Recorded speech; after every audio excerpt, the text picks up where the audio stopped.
Assalamualaikum warahmatullahi wabarakatuh. Langsung saja di video kali ini saya akan bahas tentang beberapa jenis piton yang mungkin bisa kalian pelihara, khususnya untuk yang baru-baru suka sama ular.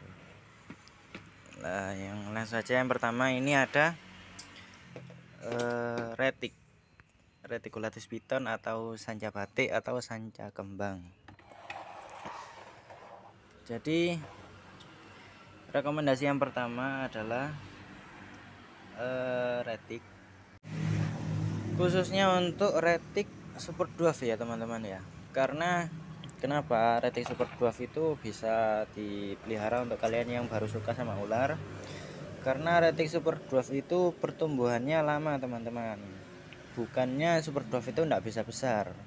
Masalah besar atau enggak itu relatif teman-teman, tergantung menurut orang masing-masing. Cuman retic super dwarf itu pertumbuhannya lama, itu menurut pengalaman saya selama memelihara ular jenis ini. Nah, ini perbandingan dengan tangan saya mungkin ukurannya kurang dari 2 meter atau 1,5 meter mungkin. Dan ini sudah berumur 3 tahun teman-teman, masih sebesar ini. Dan kalau retic mainland yang seperti retic Jawa, Sumatera atau Borneo itu usia 3 tahun bisa ukuran mungkin 3 atau 4 meter teman-teman. Kalau retic super dwarf itu ukuran maksimal hanya 2 sampai 3 meter saja. Dan pertumbuhannya pun sangat lama. Nah, ini coba handle ya. Nah, untuk yang kalian baru lihat, mungkin kesannya kayak retic normal yang biasa aja gitu, yang murah gitu ya. Tapi memang dulu pun saya seperti itu teman-teman. Dan kalau lihat ularnya langsung, kalau diperbandingkan antara retic super dwarf dengan retic normal biasa, itu sangat jauh terlihat perbedaannya teman-teman. Untuk retic super dwarf sendiri itu banyak lokalitinya. Lokality maksudnya daerah di mana mereka berasal. Retic super dwarf ini tersebar di pulau-pulau kecil di sekitar Sulawesi teman-teman. Itu menurut pengetahuan saya ya. Jadi ada yang dari Karompa, Kalatoa, Kayuadi, Madu, seperti itu dan sebagainya, masih banyak lagi varian-varian retic super dwarf itu teman-teman. Nah, jadi ini sangat cocok sekali untuk kalian yang baru mulai pelihara ular. Jangan pelihara retic yang retic mainland karena bisa besar teman-teman. Ujung-ujungnya nanti kalau ularnya besar, kalian akan sibuk sendiri, repot sendiri. Entah dari makannya semakin boros, kandangnya harus bertambah besar. Nah, gitu teman-teman. Kalau retic super dwarf ini besarnya lama dan ukuran maksimalnya hanya 2 sampai 3 meter saja. Gitu teman-teman. Jadi ini sangat direkomendasikan lah. Warnanya pun dan motifnya sangat beragam, tergantung mereka dari lokaliti mana. Jadi ada yang coklat kekuningan, ada yang silver, ke arah silver teman-teman. Untuk karakter etik super dwarf itu menurut saya sih sama dengan retic mainland seperti biasanya. Karakter etik itu defensif, agak sedikit jumpy kalau kurang dihandle, dan apa ya, agak agresif gitulah. Cuman saya sarankan kalau beli retic super dwarf itu beli yang hasil captive breed dan masih baby teman-teman. Biar kalau masih baby itu apa, bisa jinak banget lah, bisa mengurangi resiko tergigit gitu. Bukan berarti jinak nggak bisa gigit, tetap bisa gigit teman-teman. Jadi babynya retic super dwarf itu ukurannya sangat kecil, lebih kecil dari baby retic seperti pada umumnya. Jadi enak buat dipelihara untuk kalian yang baru mulai suka ular. Jadi kandangnya nggak apa ya, nggak perlu yang besar-besar banget, makannya pun nggak boros, warnanya juga bagus. Apa kalian tertarik? Kita lanjut ke ular berikutnya. Untuk ular selanjutnya di sini ada Papuan Carpet Python atau Morelia spilota harrisoni. Sekilas sedikit info tentang ular ini. Ular ini itu tersebar dari Australia sampai ke Papua, teman-teman. Jadi banyak spesies ular ini itu, maksudnya banyaknya ditemukan di Australia. Di Indonesia cuman ada satu spesies ini saja. Ini menurut pengetahuan saya ya, kalau salah mohon dikoreksi, kalau kurang ditambahkan gitu. Dan untuk karpet piton yang berasal dari Papua atau Indonesia ini adalah spesies karpet piton yang paling kecil, teman-teman. Jadi ukuran maksimalnya hanya bisa sampai 2 sampai 2,5 meter saja. Itu pun lama banget pertumbuhannya, teman-teman. Nah, ini masih baby, ini hasil captive breed. Untuk karpet piton ini apa ya, sudah sangat umum lah di breeding gitu, teman-teman. Jadi kalian bisa dapat dengan mudah untuk beli karpet piton yang hasil captive breed, teman-teman. Jadi tidak seperti kalian beli piton-piton Papua lainnya seperti patola atau olive atau albertisi, itu kan masih kebanyakan wellcaught atau tangkapan alam, teman-teman. Kalau karpet piton ini sudah banyak yang captive breed. Ini masih sangat kecil ukurannya. Ini hasil captive breed, teman-teman, tetasan tahun 2021. Maaf, 2022.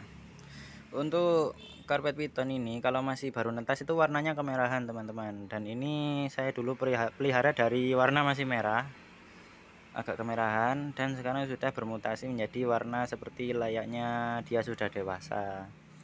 Tapi ini belum dewasa, teman-teman, masih jauh. Untuk karakter karpet piton itu yang hasil captive breed itu sangat jinak, teman-teman. Ukurannya juga kecil, makannya nggak boros, warnanya juga cantik, hemat kandang juga, hanya pakai tupperware seperti ini sudah cukup. Dan makannya itu seminggu sekali, hanya mencit, teman-teman. Mencit medium 3 ekor itu wis cukup banget pokoknya. Pokoknya sangat simpel pelihara ular ini, asalkan hasil captive breed. Jangan pelihara yang karpet piton beli yang sudah dewasa hasil tangkapan alam, itu biasanya susah untuk mau makan dan karakternya galak, teman-teman. Gitu. Untuk masalah setting kandang, karpet piton ini adalah ular masuknya menurut saya adalah semi arboreal. Karena waktu kecil dia itu suka nangkring di pohon, teman-teman. Tapi terkadang dia juga ada di bawah. Apalagi kalau sudah besar, dia bahkan apa ya, dikasih tangkringan atau pohon-pohonan itu dia enggak mau nangkring, malah suka di bawah. Itu karena saya dulu pernah pelihara karpet piton yang besar, dan punya orang-orang pun seperti itu. Dan orang luar negeri malah breeding karpet piton itu seperti breeding bal piton, teman-teman. Ditaruh di box kontainer yang kayak gitu, yang ceper, dan dibuat rak gitu, teman-teman. Jadi Morelia di Indonesia itu setahu saya ada 2 spesies. Yang satu ini Morelia spilota harrisoni atau karpet piton, yang satunya Morelia viridis atau green tree piton, teman-teman. Ini penggantinya bal piton lah termasuknya. Ularnya kalau besar ini cantik, teman-teman. Kalau masih kecil ya kelihatan biasa-biasa aja menurut saya. Tapi kalau sudah besar ini cantik sekali.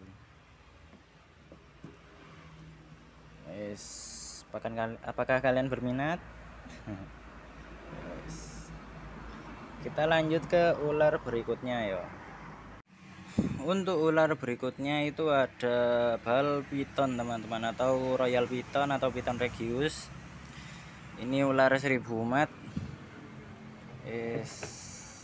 sangat merakyat lah pokoknya, ya sama kayak retik sih. Bal piton ini adalah spesies piton yang paling direkomendasikan untuk orang-orang yang baru suka pelihara ular teman-teman, karena karakternya itu enggak galak. Bisa kalian lihat ya ini ya. Nah, jadi defensifnya ball python itu dia itu ngebentuk tubuhnya seperti bola. Nah, seperti ini.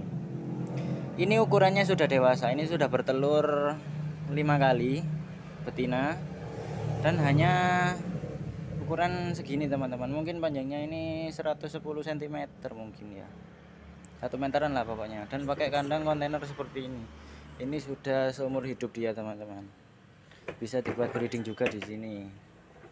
Jadi kenapa ball python itu direkomendasikan untuk orang-orang yang baru mulai suka ular, karena yang satu dia tidak makan tempat karena ukurannya kecil, yang kedua dia itu sangat jinak karakternya teman-teman, ketimbang jenis-jenis python yang lain. Ya namanya ular mungkin ndak gigit sih, cuman untuk ball python itu resiko tergigitnya itu sangat kecil lah teman-teman gitu, karena ularnya sangat jinak. Dan ular ini bukan ular yang berasal dari Indonesia, jadi ularnya berasal dari negara Afrika, benua Afrika masuknya ya, seperti itu. Ini pokoknya sangat direkomendasikan untuk kalian yang baru mulai pelihara ular gitu teman-teman. Apalagi ya, untuk makan ular ini bagusnya itu tikus teman-teman, tikus putih. Bisa pakai ASF, African Sword atau rat, tikus rat teman-teman. Cuman di sini saya pakainya itu tikus rat. Bisa dikasih makan yang lain-lain, cuman katanya breeder BP ternama kalau ball python itu wajib rat. Untuk ball python sendiri itu adalah python dengan jenis mauve terbanyak teman-teman ya. Jadi kalau kalian kepingin ball python yang warnanya putih ada, yang kuning ada, yang hitam ada, jadi gitu teman-teman. Jadi dia ini mauve-nya banyak. Kalau kalian punya uang lebih bisa beli yang mauve atau yang warna-warni gitu teman-teman. Ini versi normalnya itu. Mungkin video saya kali ini cukup sampai sini ya, tentang mungkin judulnya 3 jenis python untuk pemula lah gitulah ya. Jadi sekian dari video dari saya. Assalamualaikum warahmatullahi wabarakatuh.